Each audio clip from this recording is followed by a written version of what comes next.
సహజంగా దేవుని మందిరానికి వచ్చినప్పుడు ప్రార్థనలు గడుపుతున్నంతసేపు మన మనసు ఏమనిపిస్తుందో తెలుసా?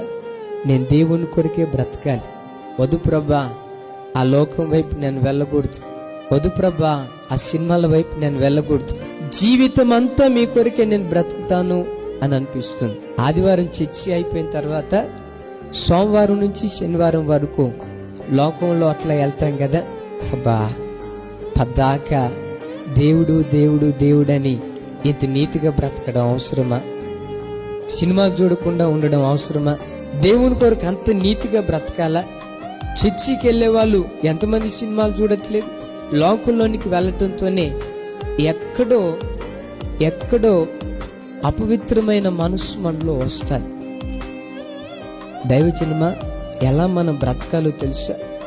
ఆదివారం దేవుని మందిరంలో ఉన్నప్పుడు మాత్రమే పవిత్రంగా బ్రతకడం కాదు. ఓ క్రైస్తవుడు తన జీవితంలో దేవుని మందిరంలో ఉన్న, తన గృహంలో ఉన్న, దేవుని సన్నిధిలో ఉన్న, ఉద్యోగంలో ఉన్న ప్రతి క్రైస్తవుడు దేవుని కొరకు పవిత్రంగా బ్రతికేవారై ఉందురుగాక. చెక్కు చెదరని భక్తి జీవితాన్ని మనం జీవించాలి.